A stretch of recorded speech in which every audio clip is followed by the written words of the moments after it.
Hey everyone, I'm Wendy. Now, you'll have seen by today's video topic that it's about feminism. So before you start groaning and putting your heads in your hand, I really want you to have a think about what the term feminism actually means. And it doesn't mean placard waving, it doesn't mean bra burning, and it doesn't mean man bashing. We need both sexes on the planet. So that's not what feminism is about. Feminism is about getting an equal go. And particularly in Australia, where we kind of like the idea of a fair go, that a fair go for women needs to be up there with a fair go for men. So the reason I wanted to do this video, I watched two videos. One of them was Isaac Butterfield, and he was tearing strips off a segment that had been done on the project. And he was pulling out snippets, and he was actually seeing it just from a bloke's point of view. So there didn't seem to be any empathy in it.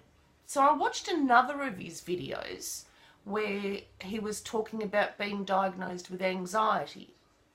And up until being diagnosed with anxiety, he would just tell other people suffering anxiety, just calm down, you'll be right. And he admits that himself. So until he actually had a first-hand experience of it, he couldn't understand it and didn't treat something with the temerity that it should be treated with. And then my son came home and he said, "Oh, for goodness sake, Mum, you're not doing a video on feminism, are you?" Oh, and he carried on like a pork chop.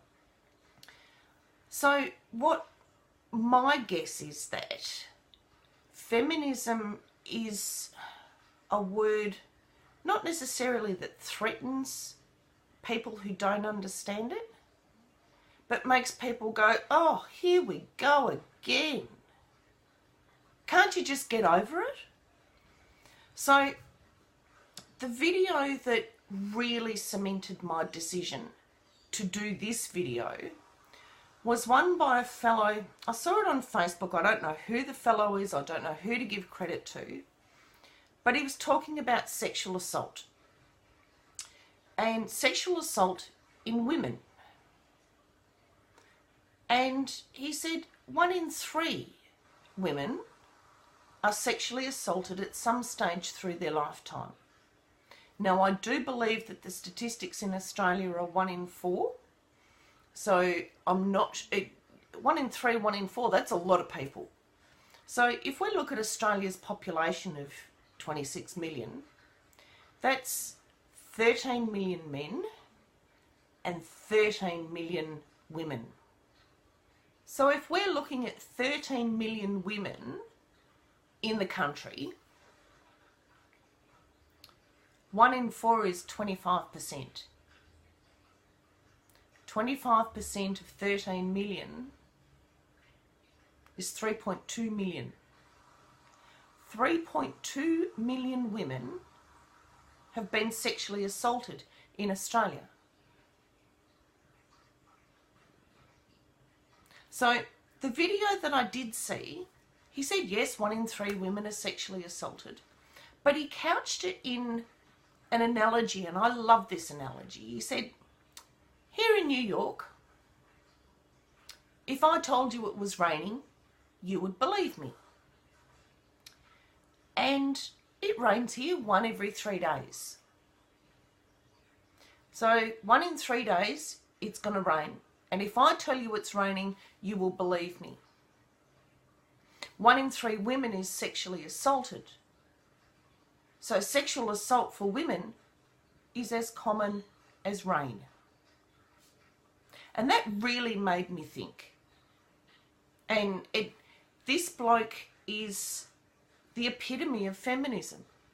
It's about acknowledging that there is a problem. It's about acknowledging that there is inequality. And it's about believing people when they say, "I experienced something." And so this was the whole impetus for me wanting to do this video. And the video was about feminism being a health issue. So to start with, there are two sides to somebody's health. There is an emotional or a mental side to your health, and we call that mental health. And then there is a physical side of it, and we call that clinical health. So under the umbrella of feminism, we have mental health, and if somebody is raised female and they have a childhood that is female, chances are they will grow up with a different set of instructions for life than if they were brought up a boy. And studies have been shown right from babies. They had strangers come in with a variety of toys and they were given a baby to play with. And these babies were, I don't know, 7 or 8 months old. They were sitting, not quite crawling, sometimes they were. And they would dress the babies in an appropriate gender. So they would either dress them in little boys' clothes or little girls' clothes. And it was completely random as to the actual sex of the baby. It was basically just what they were told. And for the boys, they were encouraged to play with trucks and Ken dolls and planes and trains and blocks. For the girls, they were taught to play with pretty things like dolls and dress-ups and cuddly toys. And these are from people who didn't think that they were sexist. But innately, they automatically gravitated towards gender stereotyped toys. And so if you're actually brought up in an environment where you're not taught problem solving, which is playing with blocks, if you build a tower of blocks and it falls over, then that's a consequence of an action. And so boys are taught these problem-solving things, these cause and effect things, a lot earlier than girls are. And girls are taught to value appearance. Boys are taught to be smart and be clean and all of that sort of thing. But I'll give you an example.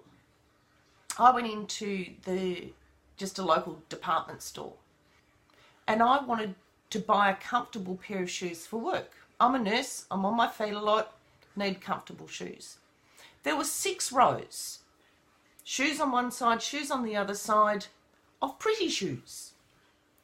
I could buy one pair of flat shoes or a pair of boots or perhaps 2 or 3 pairs of runners. The rest of these 6 aisles were pretty shoes. And unfortunately, pretty shoes are really bad for our feet. So that's the first health issue. That's under the clinical side, not the mental health side.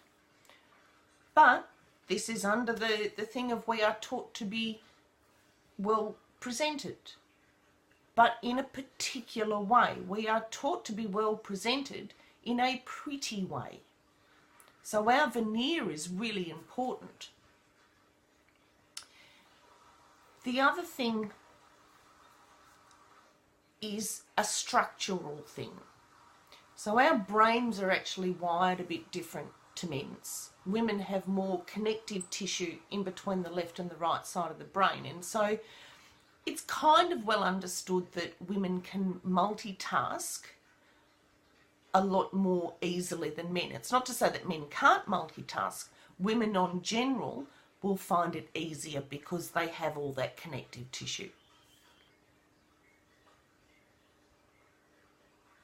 So because of these structural changes, women can actually switch from sides of the brain, and we can use the 2 sides of the brain in tandem.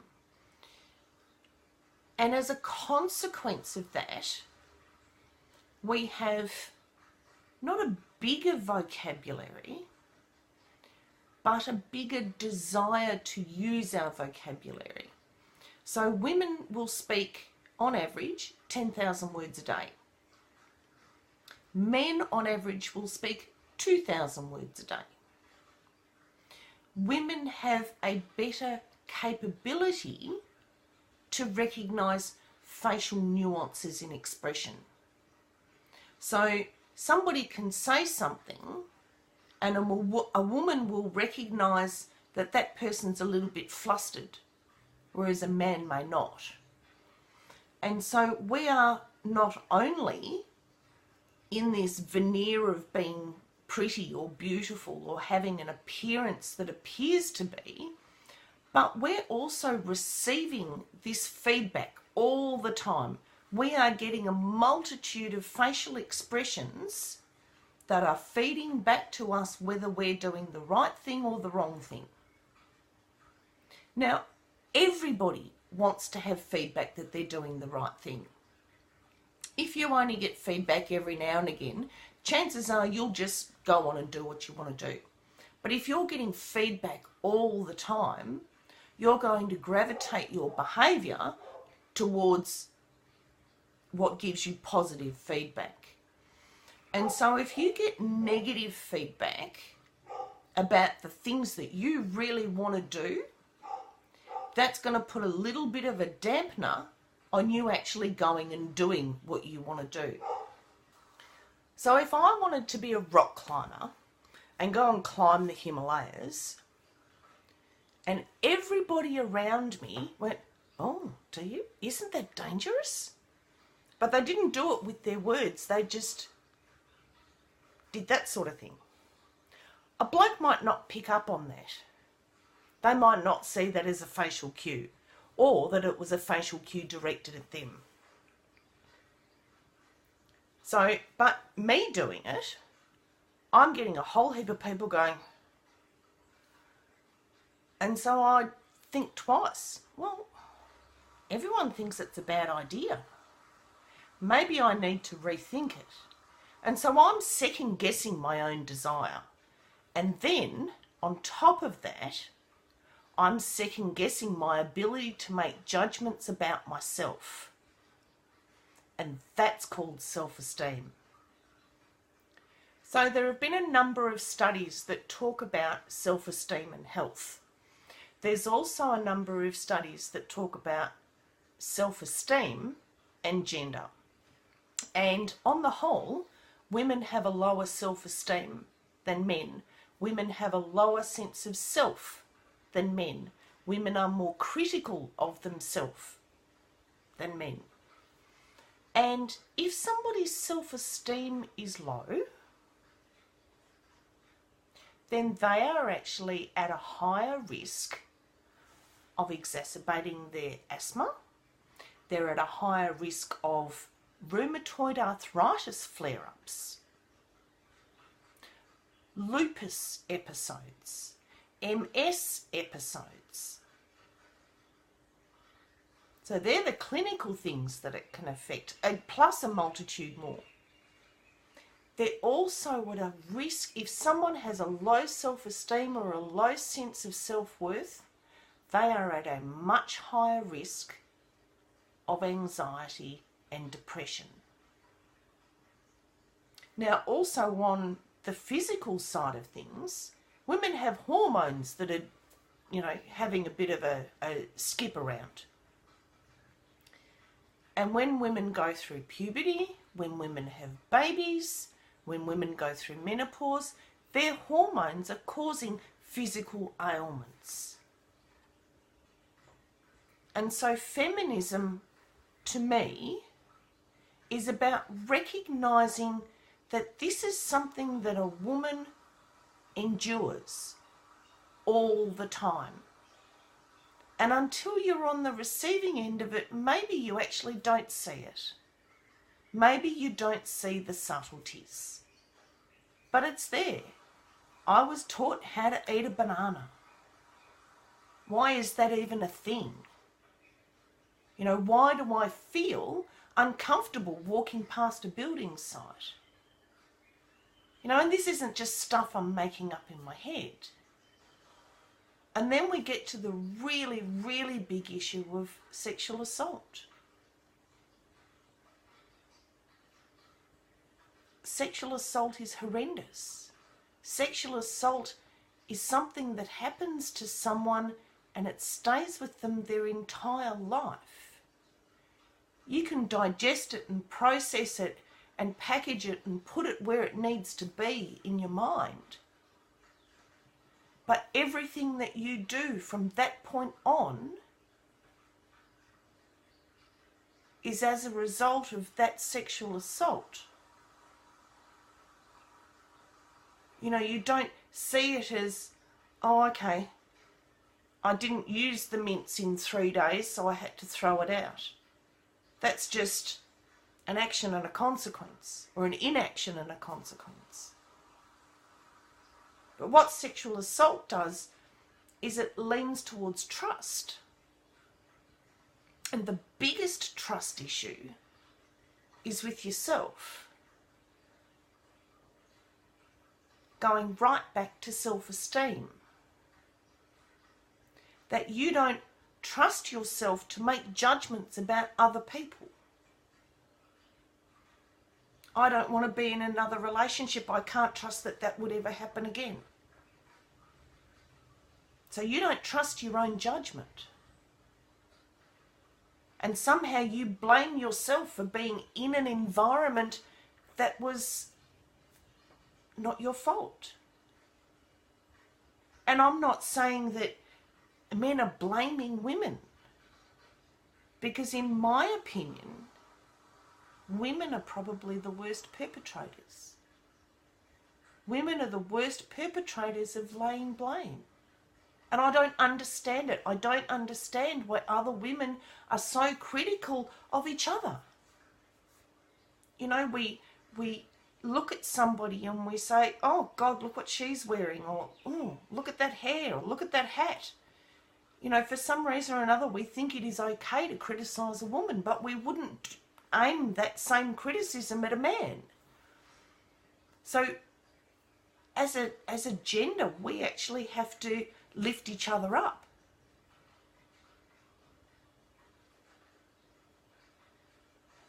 So there's a couple of things I'd really like you to do. And this is for everybody.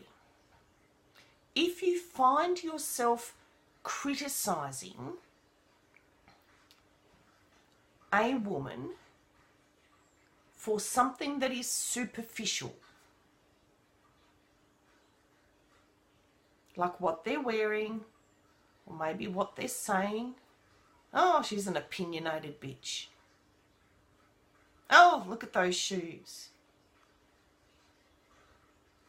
I want you to actually have a look at the blokes around you and see if you would actually say the same thing about a man.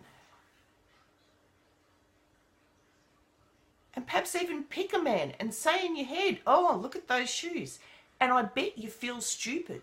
You feel silly levelling a criticism that you think is normal to level at a woman. You feel a bit foolish levelling that same criticism at a man. The second thing I want you to do, and this was really interesting, I was really interested getting the results of this. I went onto a website called Dads for Daughters. And the Dads for Daughters website looks at how dads can contribute to the raising of their female children. And there's a test, a survey, and there's quite a few questions to it, but it tests how far along the spectrum you are of being sexist. Like, are you a full-on, you know, male chauvinist, and women too, or are you happy-go-lucky, doesn't matter? And so I did the test, and I came back as slightly sexist. And that actually doesn't surprise me. I grew up in an era, now this is really scary. I grew up in an era where women were only paid 75% of the male wage. That was me in my teenage years. Are you on the male wage or the female wage? You're on the female wage. Here I only have $3 an hour, but the man's getting $5 an hour. I'm doing the same work. So it didn't surprise me, because I grew up in an era where women were really treated as an inferior species. But this isn't about raising women up to feel superior. And I think this is where men see feminism, and I am making a generalisation here, but I hear a lot of anger even just around the term feminism. It's not about us wanting to be superior. It's about us not wanting to be inferior. We want to have opportunity as we want them, and not have society, whether that be parents. And so go to Dads for Daughters. It's an awesome website. And it's about girls being able to choose whatever they want to do. And by the same tokens, if this happens, we'll also get boys choosing what they want to do too.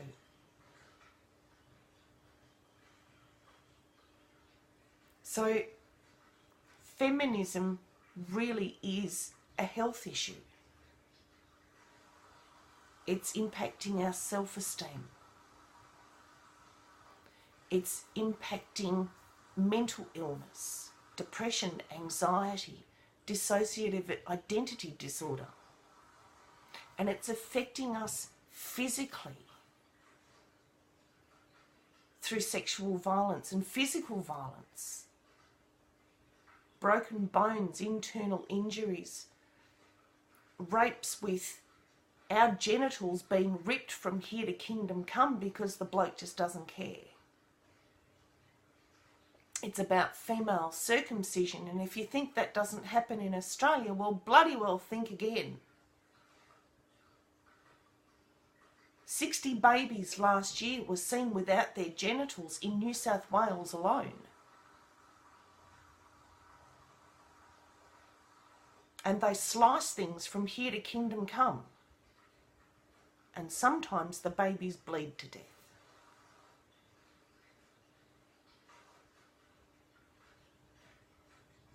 So feminism isn't about us wanting extra. We just want normal. And normal isn't going to impact our health. So while society dictates to us that our health is impacted just because of our gender, then we've still got work to do. Men as well as women still have work to do. Because I don't want to look at a quarter of my friends and know that they have been sexually assaulted. That's got to change. It's really got to change. And sexual assault is a control issue. It's not a sex issue. Rape is a control issue.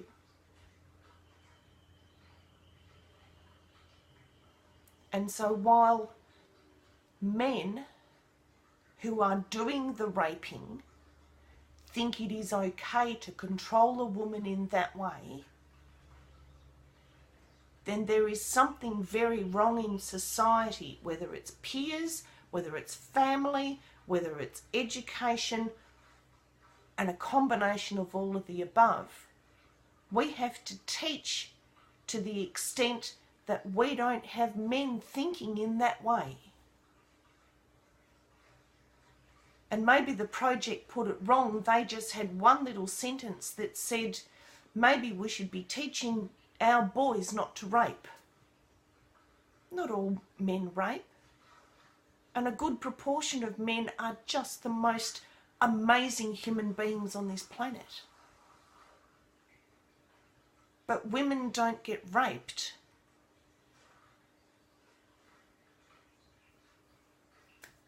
by the local eucalyptus tree. Women don't get raped by a passing bus. Women get raped by men.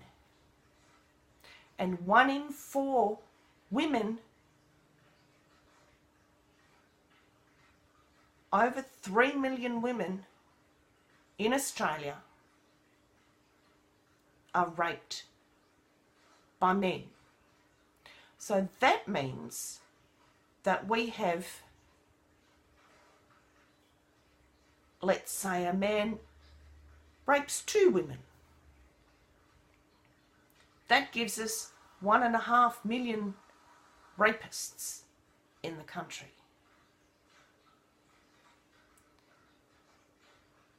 And you wonder why women don't report it or choose not to.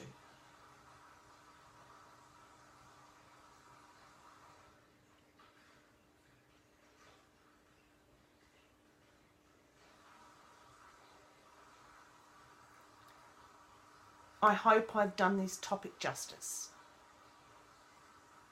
I know several of my friends have been sexually assaulted. I know all of my female friends, all of them, have been on the receiving end of being made to feel uncomfortable just because they are female, either by saying the wrong thing, wearing the wrong thing, going to the wrong place, desiring the wrong thing. All of my friends, all of my female friends. And so please go to Dads for Daughters and do the test. Do a little bit of internal thinking instead of doing the knee-jerk reaction of, oh, bloody feminism. It really is a health issue.